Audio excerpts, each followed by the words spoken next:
Amin. Let's welcome Brother Solihin yang akan bawa firman Tuhan pada pagi hari ini. Berikan tepuk tangan. Dan saya minta tolong Pak Benny yang akan menerjemahkan untuk kita. Terima kasih. Shalom everyone. Shalom. Yeah. So the translation will be using the headphones, yeah. Okay. Oh, langsung pakai headphones saja. Okay. Alright. Jadi tadi Pastor sudah bilang bahwa kita ada hands out itu hari apa Pastor? Hari Kamis ya. Pastor bilang saya, Solihin kalau bisa ya ada hands out. Jadi saya buatkan handoutnya itu untuk saudara bisa. Itu adalah seperti rangkuman daripada khotbah. Jadi saudara bisa bawa pulang. Jadi bisa ada ayat-ayatnya. Saudara bisa pelajari lagi firman Tuhan sehingga nanti setiap hari Minggu dari Senin sampai Sabtu saudara bisa kembali mengingat-ingat akan firman Tuhan. Hari ini kita akan berbicara tentang firman Tuhan, akan berbicara tentang hati nurani. Saya akhir-akhir ini ada membaca satu buku, yaitu yang dikarang oleh pengarang namanya Witness Lee. Saya encourage kita semua untuk banyak membaca buku-buku rohani, karena kita dari buku-buku rohani ini kita belajar. Dan saya sendiri waktu membaca buku ini by the way dari pastor, direkomend oleh pastor dan saya membaca. Waktu saya baca buku ini, bukunya sangat dalam sebenarnya teachingnya. Tetapi dari beberapa yang saya dapatkan itu benar-benar menegur saya. Dan salah satunya adalah tentang hati nurani, adalah pengajaran. Jadi saya mau membagikan sedikit dari sini dan dari apa yang saya sudah dapatkan dari buku itu dan juga pengalaman pribadi saya sejak membaca buku itu, saya coba ajarkan kepada kita semua. Ya, mari kita buka dari kitab Roma pasal yang kedua. Roma pasal yang kedua. Kita buka dari ayat yang ke-14 saja.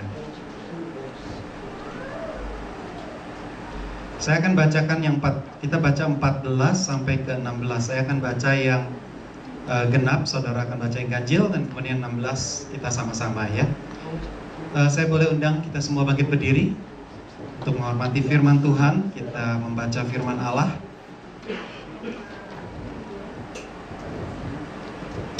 Ayat yang ke-14 saya akan bacakan.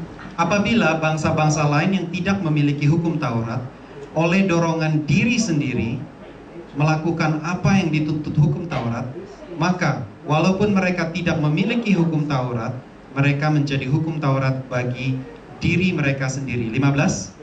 Dengan itu mereka menunjukkan bahwa isi hukum Taurat ada tertulis di dalam hati mereka, dan sesuara hati mereka turut bersaksi, dan bila mereka saling menuduh atau saling menyembah. Bersama-sama, 16. Hal itu akan nampak pada hari bila mana Allah sesuai dengan Injil yang kuberitakan akan menghakimi segala sesuatu yang tersembunyi di dalam hati manusia oleh Kristus Yesus. Mari kita tundukkan kepala sebentar. Roh Tuhan, mari Tuhan mampukan hamba-Mu untuk menyampaikan firman-Mu Tuhan sesuai dengan apa yang dalam hati-Mu Tuhan. Jangan biarkan pikiran manusia menguasai firman Tuhan, tapi biarlah dengan kerendahan hati Tuhan, hamba mau menyampaikan firman-Mu, biar Engkau Tuhan tuntun kami semua. Dalam nama Yesus kami berdoa, ucap syukur. Amin. You may be seated. Firman Tuhan yang akan disampaikan kembali seperti saya bilang itu menegur saya banyak. Jadi kalau saudara mendengarkan firman Tuhan pagi hari ini, buka hati saudara. Bukan artinya saya sudah perfect atau saya tidak ada kesalahan, tetapi justru ini yang saya mau bagikan, yaitu saya sendiri merasa bersalah dan saya dikoreksi oleh firman Tuhan. Dan saya harap tidak ada judgment, tidak ada rasanya tertuduh, tetapi saya berdoa biar firman Allah ini mengcrack hati kita agar kita jadinya lembut. Jadi firman Tuhan ini bisa diterima dengan rendah hati. Kembali tidak ada tuduhan, tidak ada apa, tapi saya berdoa biar firman Tuhan ini yang berbicara kepada kita. Jadi manusia itu ada 3 unsur, yaitu 1 tubuh, 2 jiwa, yang ketiga adalah apa? Roh, ya. Jadi manusia itu ada tiga, yaitu tubuh kita, jiwa kita yang termasuk adalah pikiran, dan juga emosi dan keinginan itu dari pikiran. Jadi ada di antara kita yang pikirannya kuat ya, yang bisa berpikir secara sistematis. Kalau ada sesuatu udah mikir duluan, biasanya lelaki lebih mengarah ke pikiran. Itu bagian daripada jiwa. Yang biasa paling kuat daripada jiwa itu pikiran. Yang ketiga yang juga merupakan sangat-sangat penting adalah roh. Tetapi ini roh inilah yang sangat penting bagiannya dalam kehidupan kita. Spirit is very crucial. Kalau hidup kita dipimpin hanya oleh jiwa, kita menjadi manusia yang jiwani. Kalau kita dipimpin oleh roh, maka kita menjadi manusia yang rohani. Nah, di dalam roh itu ada 3 unsur. Satu adalah intuisi, kedua adalah fellowship, hubungan dengan Allah, ketiga adalah hati nurani. Yang ini.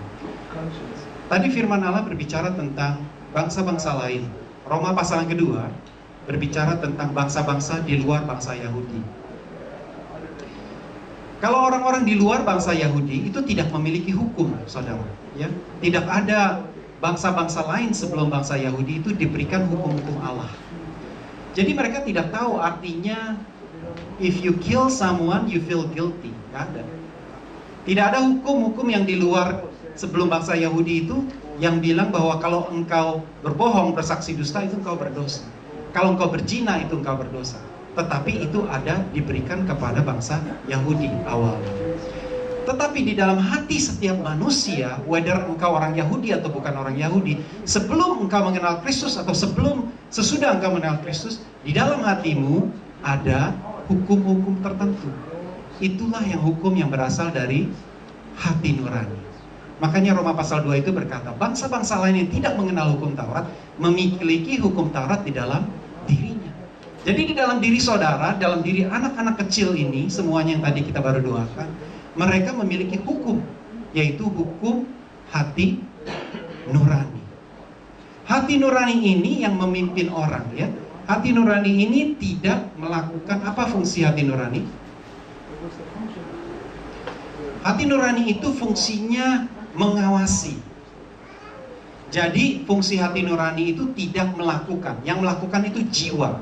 Saudara, waktu saudara melakukan suatu kegiatan, saudara mengambil satu tindakan, itu adalah action daripada jiwa. Tetapi yang membuat supervisi atau yang mengatakan bahwa itu benar atau salah, itu adalah hati nurani saudara. Misalnya saudara mau melakukan sesuatu, saudara pikir ini benar atau salah, yang bilang benar atau salah itu adalah hati nurani ya. Tapi yang melakukan itu adalah yang thinking, emotion, and will, yaitu pikiran, emosi, dan keinginan, itu adalah fungsi daripada jiwa. Jadi saudara jiwanya, kalau saudara jiwanya kuat, tanpa memperhatikan hati nurani, saudara melakukan hal yang salah, hal yang jahat, hal yang merugikan orang lain. Kenapa? Karena saudara tidak memperhatikan hati nurani. Ya, jelas di sini ya. Ini dulu, yaitu bahwa hidup kita, tindakan kita itu jiwa yang lakukan, tetapi dikontrol oleh hati nurani. Oke, saya boleh minta, tolong Ali yang bisa minta gelas air sedikit ya. Oke.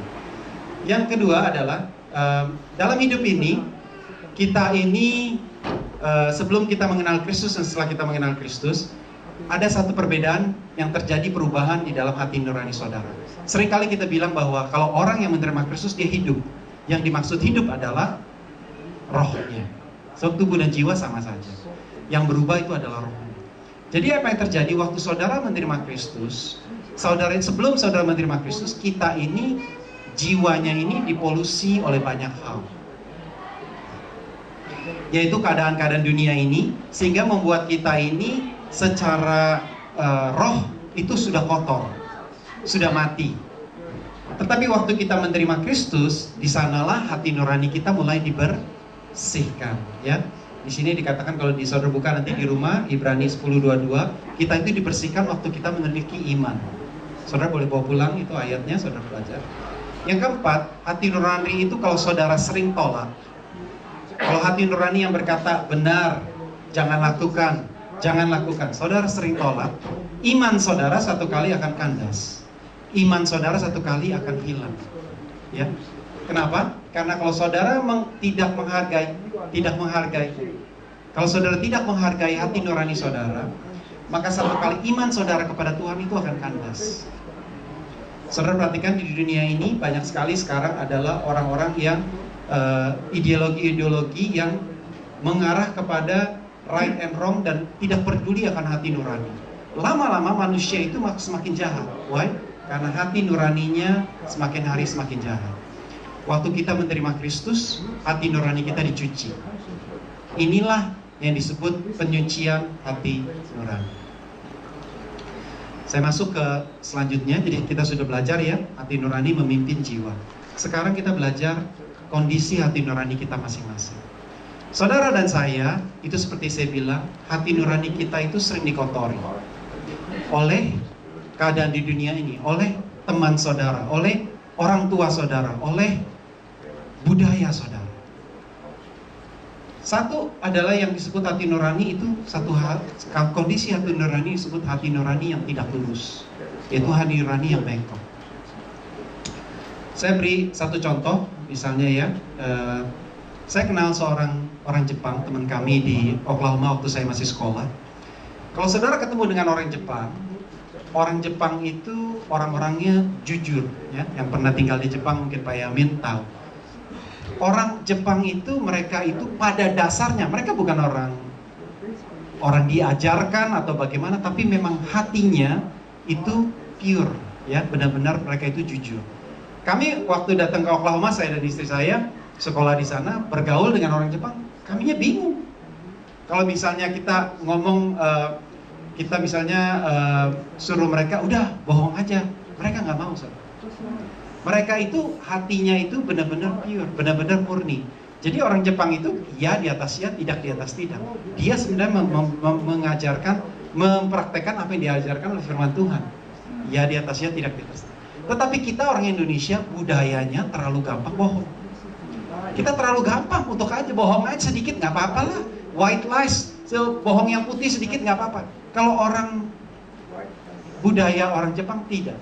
Saudara boleh tanya kalau saudara ketemu orang Jepang, mereka lurus-lurus aja, apa adanya aja. Misalnya lagi interview pekerjaan, kamu ada pengalaman? No, I don't have. Coba orang Indonesia, saudara pengalaman, oh iya saya ada 5 tahun pengalaman begini, padahal nggak ada. Ngecapnya jago. Tapi bagi kita itu sudah biasa, karena budaya kita memang sudah seperti itu. Satu kali saya juga, teman saya itu orang Jepang itu, waktu itu saya ke Amerika tahun 97. Tahun 97 waktu itu saya baru kenal namanya satu toko namanya Walmart. Saudara tahu kalau di Walmart itu di Oklahoma, kota kecil itu seperti mall. Sebab di sana tidak ada mall gede-gede, cuma ada satu namanya Walmart. Jadi kita kalau Sabtu malam atau Minggu malam jalan-jalannya ke Walmart. Wah, tempat paling enak kalau kita habis sekolah. Saudara tahu Walmart itu punya satu policy namanya 90 days satisfaction guarantee. Jadi kalau saudara beli barang 90 hari boleh dipulangin. Nah, orang Indonesia paling pintar, saudara. Ya, apalagi student. Kalau beli barang, beli TV gitu ya, tunggu hari ke-89. Tiba-tiba rusak hari itu, lalu dipulangin, saudara. Ya, ini adalah budaya orang Indonesia dan orang-orang ini. Nah, tapi kalau kita ngomong sama orang Jepang, dia nggak mau. Dia bilang, no, kalau kita beli barang, itu kalau benar-benar rusak baru dipulangin. Hati nuraninya lurus. Kenapa? Kita kadang-kadang terpolusi oleh budaya, oleh lingkungan, oleh teman-teman. Itu yang menyebabkan hati nurani kita tidak lurus. Nah, tetapi apa yang terjadi adalah waktu kita menerima Tuhan, hati nurani kita itu mulai diluruskan. Jadi sekarang walaupun saya tahu ada Walmart 90 day guarantee, saya nggak bakalan saudara beli, kemudian hari ke-89 saya pulangin. No, nggak boleh, karena it is not the right thing to do. Ya, saya percaya saudara pun ada hati-hati nurani saudara yang seperti itu. Yang selanjutnya adalah, coba kita juga sering kali hati nurani yang bengkok, contohnya adalah coba memutarbalikkan fakta atau membenarkan diri kita sendiri. Saya beri contoh. Saya di kantor, terus terang seperti saya bilang, saya juga banyak ditegur Tuhan. Di kantor kadang-kadang saya ini punya printer, punya kertas ya sendirian. Sering kali saya itu pikir begini, kalau saya misalnya di rumah perlu kertas, saya ambil aja bawa pulang ke rumah untuk anak-anak saya tulis-tulis misalnya. Bagi saya dulu tidak ada artinya apa-apa.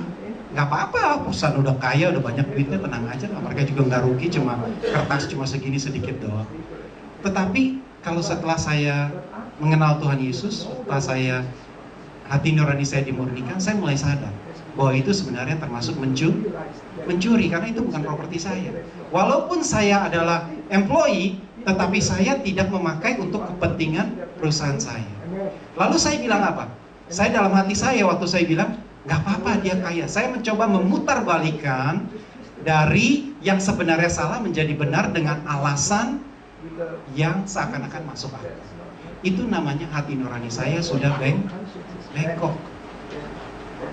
Saudara mungkin bekerja, saudara kita bekerja di tempat saudara, dan saudara merasa bahwa, loh, saya ini gajinya nggak sesuai dengan gaji saya, makanya saya boleh take advantage dari saya punya employer. Itu saudara hanya dalam pikiranmu, tapi sebenarnya hatimu itu menuduh bukan.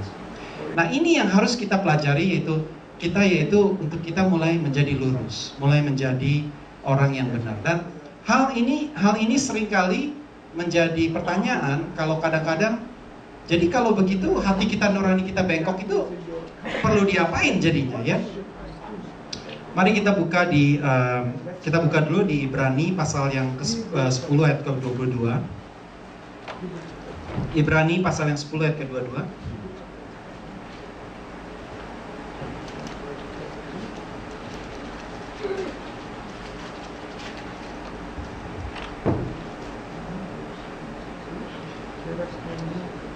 Karena itu marilah kita menghadap Allah dengan hati yang tulus ikhlas dan keyakinan iman yang teguh.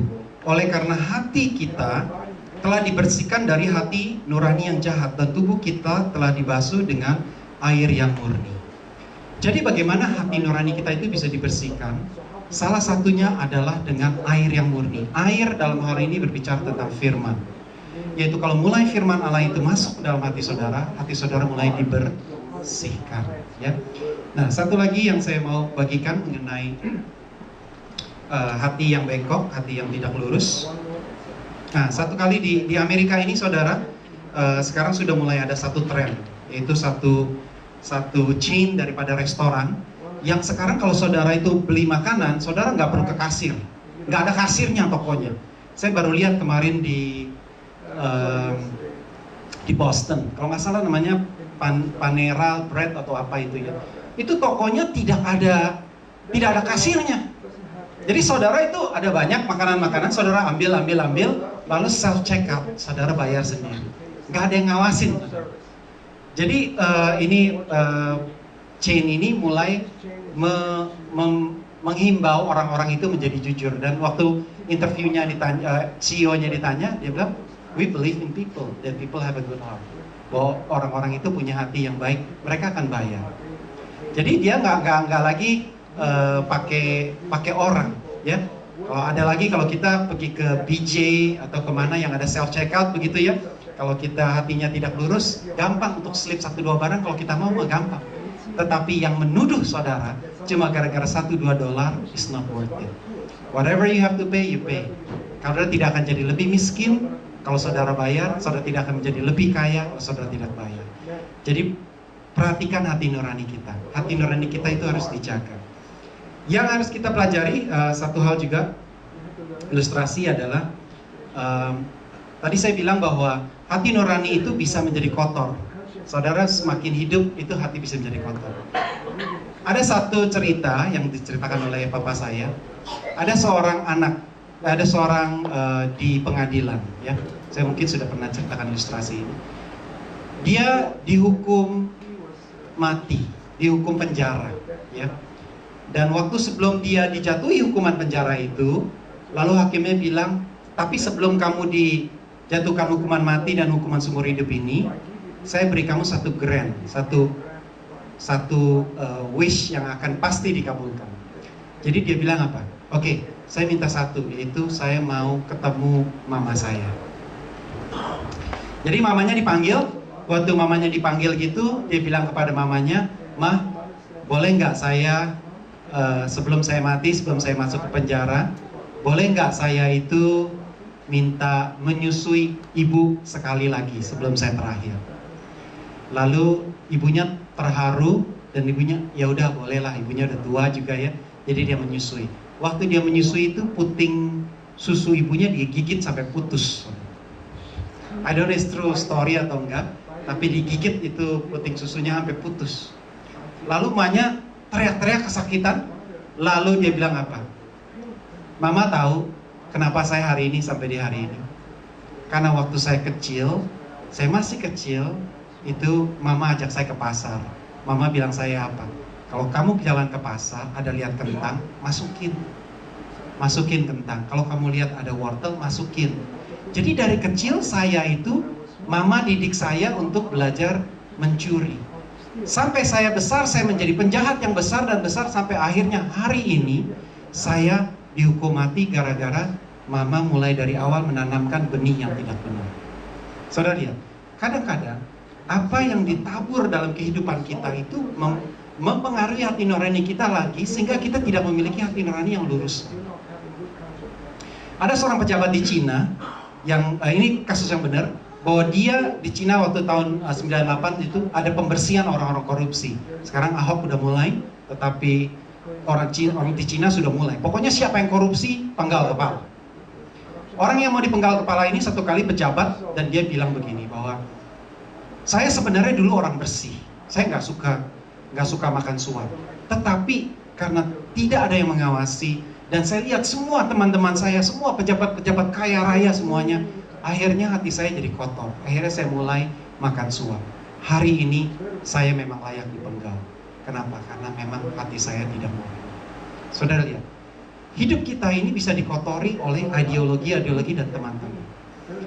Apa yang terjadi waktu saudara mulai terima Tuhan Yesus, itu terjadi pencucian hati nurani. Roma 12 ayat kedua berkata, "Janganlah engkau menjadi serupa dengan dunia ini, tapi berubahlah oleh pembaharuan budimu." Jadi waktu kita menerima Yesus, semua yang jahat itu dibersihkan oleh Tuhan melalui firman. Kenapa kita tahu bahwa kita tidak boleh? Karena itu artinya mencuri. Kenapa kita tahu artinya tidak boleh berbohong? Karena itu adalah saksi dusta. Jadi kita tahu bahwa hal-hal ini semuanya karena hati nurani kita waktu kita menerima Kristus, kita dicuci. Tetapi ada proses. Ada orang yang instan. Begitu terima Tuhan Yesus, berubah total hidupnya. Ada orang yang melalui proses. Sedikit demi sedikit dikikis. Hati nuraninya makin dibersihkan. Ya. Jadi ini yang terjadi waktu kita menerima Tuhan. Yang contoh yang lain saya mau berikan adalah satu lagi, yaitu kalau saudara lihat orang Jepang, waktu itu juga terjadi tsunami tahun berapa gitu, 2-3 tahun yang lalu. Saudara tahu apa yang terjadi di Jepang itu waktu ada tsunami dan kemudian nuklir yang pecah itu? Pemerintah membagikan makanan. Tetapi kalau orang sampai orang Amerika, CNN semuanya menyiarkan bahwa di Jepang itu walaupun terjadi kesengsaraan di seluruh negeri, tidak ada satu kejadian pun looting, rampok makanan orang punya atau apa itu, tidak ada satu juga. Padahal mereka bukan negara Kristen, tetapi mereka memiliki hati nurani yang lurus. Kita, saudara dan saya secara khusus bilang orang Kristen. Seperti saya bilang, saya sendiri ditegur. Tetapi kita, hati nurani kita apakah lurus? Apakah kita yang sudah bilang diri kita orang Kristen, menerima Kristus, apakah kita sudah lurus? Hari ini saya ditegur, hari ini saya percaya firman Allah juga akan menegur saudara. Buka hati saudara. Kalau hati saudara itu tidak lurus dalam beberapa hal, mungkin saudara lurus dalam hal uang, tapi saudara tidak lurus dalam hal kesucian. Ada orang lurus, seperti misalnya teman saya orang Jew. Sama, orang Jew juga, teman saya ini gak suka bohong, gak pernah bohong dia. Dia kalau bohong nggak mau. Tetapi dia masih tidur dengan orang siapa saja, dia nggak peduli. Ya. Dan karena dia juga memang belum menerima Kristus, jadi hatinya belum dimurnikan. Tetapi kita yang sering bilang bahwa kita itu orang Kristen, kita yang bilang bahwa kita seharusnya menjadi contoh, menjadi light of the world, hati kita kadang-kadang tidak lurus. Kita harus jaga hati kita. Karena firman Tuhan tadi di Roma 2 bilang apa? Segala sesuatu yang tersembunyi, yaitu di dalam hatimu, itu akan diadili Tuhan. Tadi Roma 2 ayat 19 ya, berkata apa? Segala sesuatu akan datang waktunya, yaitu bahwa di hari penghakiman segala sesuatu yang tersembunyi dalam hati manusia itu akan diberitakan, dikasih tahu. Jadi kita harus menjaga hati nurani kita. Dan saya percaya di 1 Korintus 1:18 berkata apa? Bahwa Paulus rindu agar satu kali menjelang hari Kristus agar kita kudus dan tidak bercacat. Saya percaya waktu Paulus bilang bahwa tidak bercacat, itu bukan kelakuan kita. Karena kita ini masih di dalam daging, kita pasti masih berdosa. Tetapi yang dia bilang tidak bercacat, itu adalah hati nurani yang sudah dimurnikan. Ya. Jadi kita pasti berdosa, saudara. Walaupun saudara sudah hati nurani sudah dimurnikan, saudara masih jatuh di dalam dosa, minta pengampunan. Tetapi hati nuraninya sudah benar. Dia sudah bisa bilang, saudara, salah, benar, salah, benar. Kalau hati nuraninya belum benar, itu nggak bisa bilangin. Walaupun saudara berzina, tetap aja saudara nggak rasa berdosa. Walaupun saudara mencuri uang orang, saudara nggak merasa berdosa. Saudara membenarkan diri saudara sendiri. Itu artinya hati nurani saudara belum dibersihkan. Waktu hati nurani sudah dibersihkan, saudara masih tetap mungkin jatuh dalam dosa. Tetapi hati nuraninya sudah tidak bercacat. Ini yang firman Allah maksud dengan agar engkau waktu Tuhan datang, engkau tidak bercacat. Hati nuranimu. Jadi hati nurani ini penting untuk kita jaga dan kita perhatikan. Ya. Kedua adalah tadi soal kelakuan dan tindakan. Ini adalah hati nurani yang tidak tertuduh. Pernah nggak saudara baru melakukan satu dosa, ya? Sebagai contoh misalnya saudara habis ribut sama orang lah misalnya ya, saudara ribut dan saudara marah-marah dan saudara memaki-maki dengan binatang, kebun binatang semuanya keluar ya. Lalu saudara besokannya ada kebaktian, saudara datang ke kebaktian lalu ada perjamuan kudus. Saya tanya saudara secara pribadi berani nggak ngambil perjamuan kudus sebelum saudara minta ampun? Saya personally nggak berani justru. Kalau saya belum minta ampun kepada Tuhan, saya menerima tubuh dan darah Kristus, itu bukannya menjadi berkat, tapi menjadi curse, menjadi satu kutukan. Ya, karena itu firman Allah. Jadi jangan sembarangan. Waktu saudara itu hatinya tertuduh, saudara nggak bisa berdoa. Coba saudara lagi marah-marah suruh berdoa, nggak bisa. Karena saudara nggak ada hubungan sama Allah, saudara terputus hubungannya. Itu yang disebut hati nurani yang tertuduh. Ya. Jadi kalau saudara punya hati nurani saudara itu menuduh saudara, harus segera dibereskan.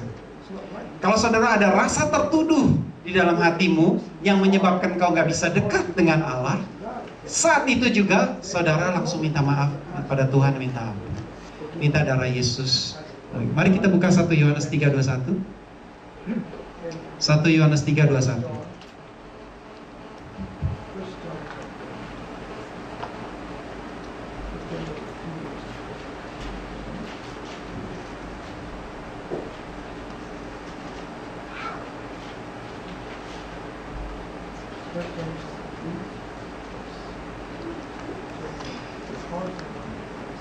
Saudara-saudaraku yang kekasih, jikalau hati kita tidak menuduh kita, maka kita mempunyai keberanian percaya untuk mendekati Allah. Ya, saudara boleh membohongi orang lain. Saya atau saudara bisa membohongi orang lain, tapi saudara tidak bisa membohongi hati nuranimu sendiri. Kalau hati nurani saudara menuduh saudara, saudara nggak bisa datang kepada Allah dengan bebas. Makanya doa-doa kita suka mentok. Makanya saudara kalau berdoa rasanya sebenarnya Tuhan dengar apa enggak sih? Itu kenapa? Karena ada ganjelan dalam hati saudara. Saudara perlu untuk meminta maaf immediately, secara langsung. Kalau saudara ada dosa itu minta maaf pada Tuhan, minta pengampunan. Buka lagi 1 Yohanes 1 ayat ke-9.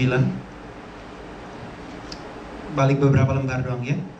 1 Yohanes 1 ayat ke-9.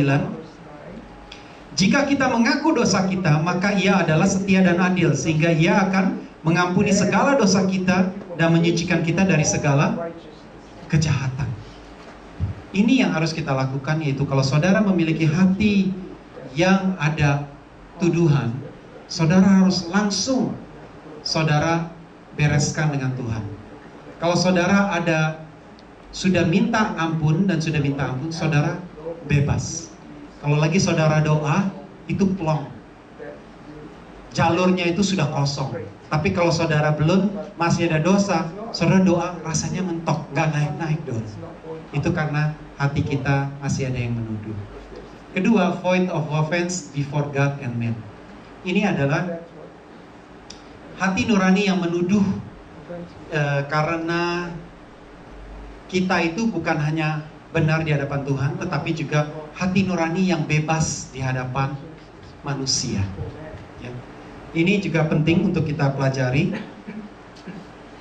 Saudara tahu Paulus itu sebenarnya waktu dia menulis kitab Timotius, dia itu banyak ditinggal oleh orang-orang. Dan dia di Kisah Rasul 24 ayat 16 ini berkata apa? Aku ini melayani Tuhan bukan dengan keinginanku sendiri, tetapi aku melayani Tuhan sepenuhnya terhadap Tuhan, agar aku tidak ada offense sama Tuhan, tidak ada tertuduh baik di hadapan Tuhan maupun di hadapan manusia. Jadi dia bahkan bilang begini, aku tidak ambil sedikit pun dari hartanya orang-orang Korintus. Dia tidak minta disokong, dia sendiri kerja. Dia sebagai tukang kemah. Jadi dia kenapa melakukan itu? Rasul-rasul yang lain meminta disokong uangnya, tapi dia sendiri enggak. Karena dia mau hidup lurus baik di hadapan Tuhan maupun di hadapan manusia. Jadi ini yang disebut agar aku tidak tertuduh baik di hadapan Tuhan maupun di hadapan manusia. Aku benar, tindakanku tuh benar, semuanya benar. Ya, ini yang disebut sebagai void of offense. Dan kalau saudara seperti tadi saya bilang, yang lagi gempar di Jakarta adalah gubernur yang sekarang baru jadi gubernur, siapa? Ahok, ya. Saudara tahu Ahok ini, by the way, Pastor Jimmy Untoro, anaknya itu internship sama magang sama Bapak Ahok ini ya di DKI. Dia benar-benar seorang yang cinta Tuhan. Dia dulunya bupati di Belitung ya, atau di mana saya lupa, Kalimantan kali. Belitung ya, benar. Benar ya, Belitung. Dia di sana itu terkenal sebagai orang yang bersih, orang yang jujur, tidak ada korupsi. Waktu dia pindah ke DKI, dia berantas tuh semuanya preman-preman ini. Tapi pertanyaan saya, kenapa dia berani? Why? Kenapa dia berani berantas korupsi? Karena dia sendiri seorang yang bersih. Hatinya tidak ada, dia ada void of offense from men. Dia tidak ada rasa tertuduh dari orang-orang. Orang-orang boleh tuduh dia bilang gak ada apa-apa. Kamu cari aja, harta saya semuanya bisa diputarbalikkan, dari mana hasilnya hartanya. Ini yang disebut bahwa dia tidak memiliki hati yang tertuduh oleh manusia. Jadi dia waktu dia bergerak, waktu dia memberikan satu komitmen, melakukan satu perubahan, dia mantap dia ini. Why? Karena hatinya lurus, hati nuraninya murni. Ini yang harus kita jaga juga. Kalau saudara mau tegas, saudara mau lurus, harus benar-benar lurus, baru saudara bisa melakukan perubahan. Kalau saudara separuh-separuh, suam-suam kuku, nggak bisa. Kalau separuh-separuh masih terima suap sedikit, tapi dia mau berantas orang korupsi, nggak bisa. Dia harus benar-benar lurus. Kemarin kita ikut leadership training sama pastor. Ada seorang dari South Africa. Dia adalah seorang wanita yang kalau di sini tuh badannya IRS, yaitu yang ituin pajak ya, yang kolek-kolek pajak. Di South Africa sama seperti di Indonesia, korupsi di mana-mana. Jadi nggak ada orang yang mau bayar pajak. Di Indonesia juga nggak ada orang yang mau bayar pajak ya. Penghasilan 1 miliar ngakunya cuma 1 juta. Gitulah. Jadi nggak ada yang mau bayar pajak. Tapi di South Africa sama. Tetapi dia ini karena dia lahir baru, dia memimpin departemen IRS itu, of course nggak langsung atas tapi dari bawah, dia lakukan perubahan. Dia sendiri seorang yang bersih dan dia mulai berantas satu demi satu yang nggak bersih, semua staffnya yang nggak bersih ada 500 orang atau berapa orang gitu, dipecat semuanya, suruh daftar ulang aplikasinya, lihat riwayat hidupnya, ada apa, jujur nggak jujur, hanya diambil orang-orang yang jujur. Lalu udah mulai bersih dan dia mulai membawa dia punya staff untuk datang ke rakyat-rakyat. Dan dia bilang bahwa kami dari IRS South Africa mau bantu kalian. Kenapa kamu nggak bayar pajak? Ya lihat tuh jalanannya nggak bersih, masih banyak lubang-lubang. Oke, panggil PU, betulin semuanya, satu-satu diberesin. Akhirnya orang mulai percaya dan orang mulai bayar pajak. Sekarang ini di South Africa namanya IRA, ya, bukan IRS, IRA di sana itu menjadi satu lembaga yang merupakan contoh di South Africa ini karena dipimpin oleh wanita ini yang kemarin kita conference, dia sebagai salah seorang pembicara. Saudara lihat, kalau saudara mau melakukan perubahan, saudara harus memiliki hati nurani yang bersih dulu. Baru saudara bisa melakukan satu perubahan. Hati nurani yang tidak dituduh baik oleh Tuhan, baik oleh manusia. Yang ketiga, tadi kita bicara soal dua hal. Yang pertama, satu soal tindakan. Kita bicara soal tindakan, yaitu bagaimana kita berinteraksi dengan orang lain. Kedua, bagaimana kita berinteraksi sama Tuhan. Yang ketiga, ini adalah hati nurani dengan diri saudara sendiri, yaitu yang disebut sebagai hati nurani yang murni, ya, pure. Bersih bukan artinya murni. Emas itu maybe bersih, saudara boleh cuci emas ya, tapi bukan murni 24 karat. Jadi hati nurani yang murni itu berbeda dengan hati nurani yang bersih. Hati nurani yang murni itu contohnya begini. Waktu saudara itu misalnya melayani Tuhan, waktu saudara ya memimpin ujian, atau saudara melayani Tuhan, waktu saudara menolong orang lain, saudara bilang apa? Saya mau melayani Tuhan. Tetapi kita sebenarnya mau melihat hasil dan bukan melihat Tuhan. Itu perbuatannya baik. Contoh saudara menolong orang lain, perbuatannya baik, it's a good thing. Tetapi saudara mencari hasil, entah itu pujian dari orang lain atau itu balasan dari orang itu kepada saudara. Jadi motivasi atau hati nurani ini bersih tetapi tidak murni. Saudara boleh melayani di sini, di mimbar, di mana saja. Tetapi kalau saudara hatinya itu tidak murni, saudara akan gampang mutung. Melayani Tuhan kalau saudara hanya melihat manusia, saudara pasti mutung. Saudara mau mengikut Tuhan, tapi hanya mau mencari hasil, saudara pasti mutung di tengah jalan. Tapi kalau saudara mencari Tuhan dengan murni, yaitu untuk menyenangkan hati Tuhan, saudara tidak melihat hasil. Saya beri contoh. Saudara tahu foundernya Facebook, siapa namanya? Mark Zuckerberg, Facebook founder ya. Dia diinterview karena dia waktu buka itu Facebook, begitu banyak orang yang ini ya, sampai berapa udah mencapai 1 billion kali sekarang ya subscribernya ya. Tetapi dia making money-nya cuma sedikit waktu dia baru awal, waktu dia mulai go public. Banyak investor-investor bilang bahwa kamu tidak memanfaatkan kamu punya base, kamu punya customer base. Dia jawabnya apa? Kamu salah. Yang dia bilang interview, kamu salah. Yang saya pentingkan adalah memperluas, semakin banyak dari 1 billion menjadi 2 billion, 3 billion, 4 billion, semakin banyak. Tadi kenapa? Karena kalau semakin banyak orang, profit udah pasti di sana. Dia tinggal jual $1 satu orang, dia udah langsung $1 billion, saudara. Jadi dia bilang bahwa yang penting uang itu bukan hasil, bukan yang dicari. Uang itu byproduct atau efek samping. Ya, saudara mengerti nggak maksud dia? Konsep bisnis dia adalah kalau saya memperluas, saya punya customer base, saya punya itu orangnya yang masuk dalam Facebook itu dari 1 billion menjadi 2 billion. Saya cuma perlu untung $1 satu orang, udah 2 billion untuknya. Kalau saya cuma ngejar profit dengan produk-produk yang membawa orang ini, percuma. Karena nggak ada orang yang masuk. Sama. Saudara dan saya, kalau saudara melayani Tuhan dengan mau menantikan hasil, mau mendapatkan hasil, itu nggak bakal dapat.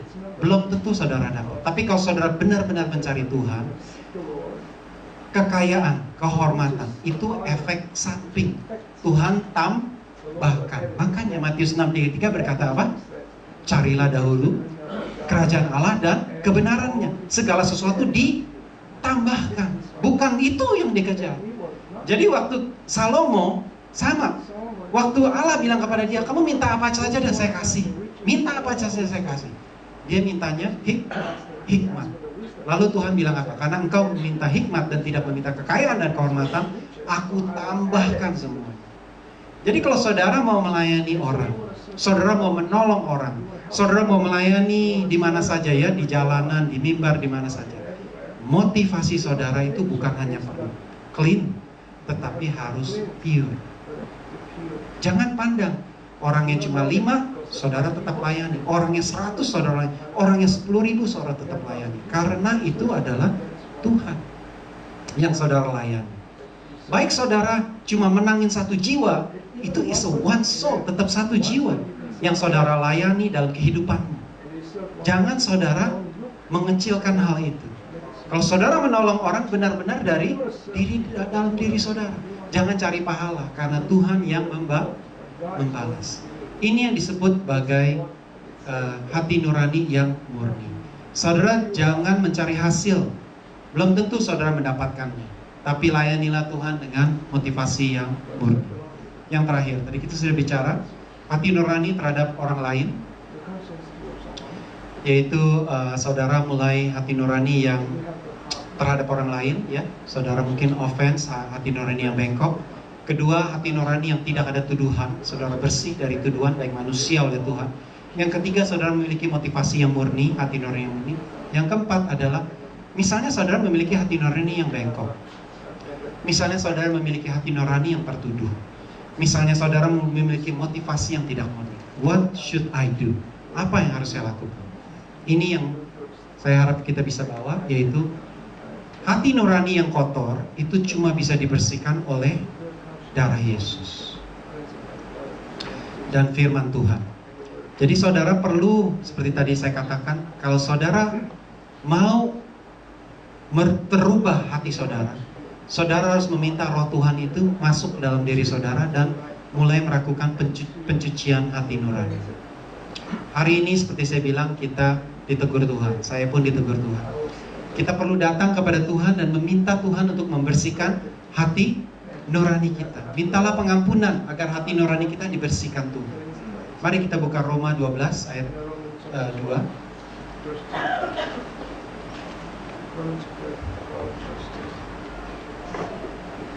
Dari ayat 1 deh ya, kita baca. Roma 12 ayat 1 sampai 2. Karena itu saudara-saudara, demi kemurahan Allah, aku menasihatkan kamu supaya kamu mempersembahkan tubuhmu sebagai persembahan yang hidup, yang kudus, dan yang berkenan kepada Allah. Itulah ibadahmu yang sejati. Janganlah kamu menjadi serupa dengan dunia ini, tetapi berubahlah oleh pembaharuan budimu. Berubahlah oleh pembaharuan budimu, sehingga engkau dapat membedakan manakah kehendak Allah, apa yang baik, yang berkenan kepada Allah, dan yang sempurna. Untuk kita mendapat membedakan kehendak Allah, itu kita perlu roh Tuhan. Untuk saudara menerima roh Tuhan, saudara mulai dibersihkan. Tetapi seperti saya bilang, ada orang yang langsung dramatis, tapi banyak daripada kita itu harus melalui satu proses. Terus dimurnikan, dan dimurnikan. Tapi kita harus respon kepada firman Tuhan. Jangan kita keraskan hati kita. Biarkan itu hati nurani yang benar itu boleh diluruskan. Kalau saudara berdoa minta Tuhan luruskan, Tuhan akan luruskan. Dan darah Kristus itu akan menyucikan kita dari segala kejahatan, dan hati nurani kita mulai lurus, dan mulai kita itu dikasih tahu salah, dosa, jangan. Jangan. Lakukan. Yang baik saudara lakukan, jangan lakukan yang jahat. Ngerti saudara? Ya, mari kita bangkit berdiri.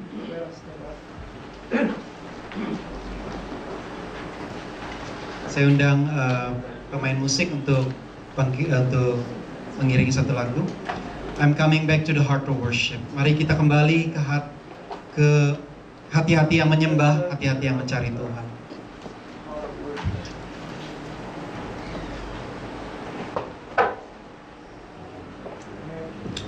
Saya percaya kalau firman Tuhan itu di 2 Timotius berkata, tulisan-tulisan yang diilhamkan oleh Tuhan itu bermanfaat untuk mengajar, bermanfaat untuk menyatakan kesalahan, bermanfaat untuk memperbaiki kelakuan, dan bermanfaat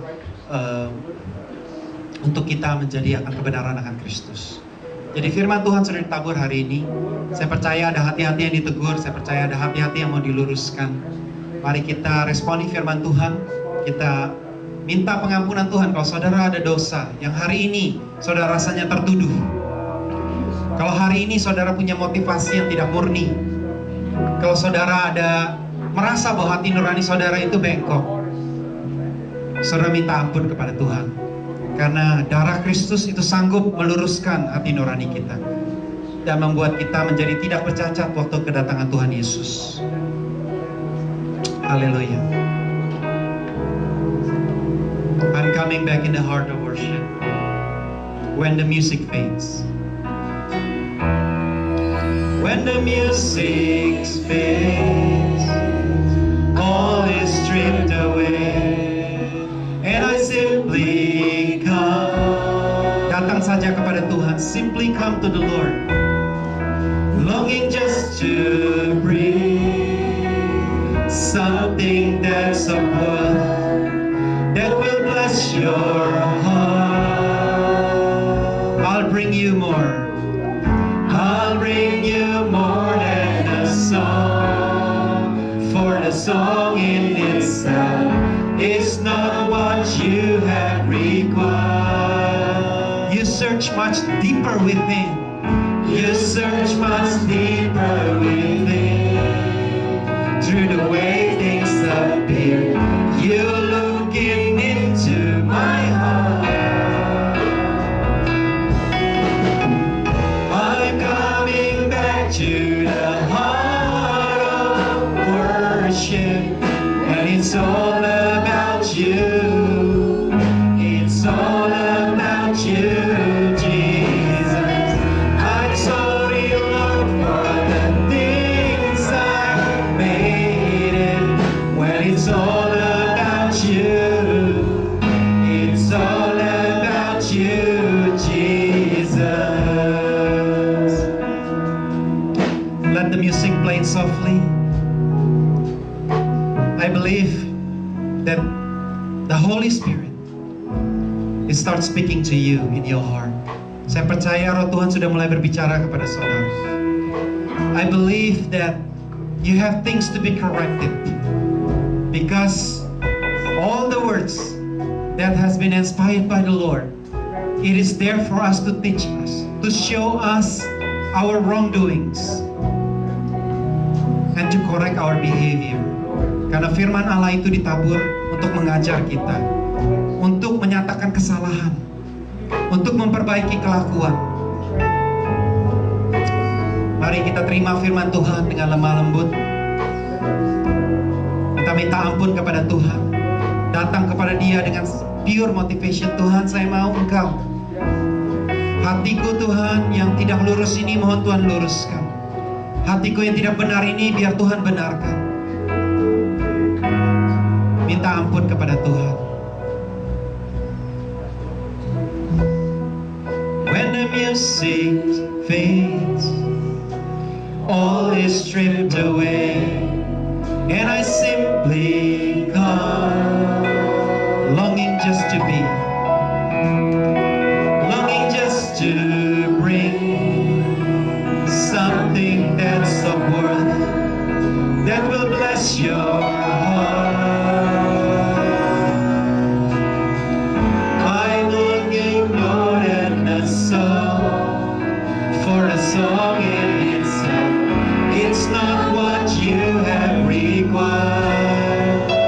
You search much deeper. You search much deeper within. Through the way things appear, you're looking into my heart. I'm coming back to the heart of worship. It's all about you. It's all about you, Jesus. I'm so in love with the things I'm made. It's all about you. It's all about you, Jesus. I'm coming back to the heart of worship. It's all about you. It's all about you, Jesus. I'm so in love with the things I'm made. It's all about you. It's all about you, Jesus. Saya percaya firman Tuhan sudah diberitakan. Saya mengajak kita meresponi firman ini untuk membersihkan hati nurani kita dari segala noda-noda. Tuhan Yesus, kami percaya firman-Mu ini seperti pedang bermata dua, begitu tajam, memisahkan daripada jiwa dan roh, dari hal yang benar dari hal yang tidak benar. Terima kasih Tuhan, materaikan firman di dalam kehidupan kami. Ajar kami menjadi pelaku firman-Mu Bapa. Jamalah hati-hati yang keras, hati-hati yang mungkin belum dapat menerima firman ini, agar kami dapat melihat kebenaran daripada firman-Mu ini Tuhan Yesus. Untuk bungkus roh jiwa tubuh kami, supaya boleh dimurnikan, mendapat kedapatan tidak bercacat pada saat Kau datang kedua kali. Terima kasih Bapak, berkati sekali lagi itu dari Solihin yang telah memberitakan firman-Mu. Bila Kau tambah-tambahkan hikmat pengetahuan, sehingga dia boleh Kau pakai lebih lagi untuk memberitakan firman-Mu. Terima kasih. Pujilah nama-Mu, di dalam nama Yesus kami berdoa. Amin. Silakan duduk. Anda diberkati oleh firman Tuhan. Amin. Puji Tuhan.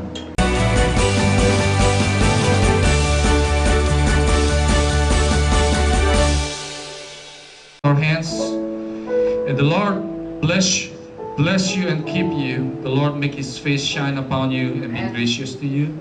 The Lord lift up His countenance upon you and give you peace. Go home in the peace of the Father, the love of Jesus Christ, and the power of the Holy Spirit that be with you forever and ever. Amen.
Dan selamat siang.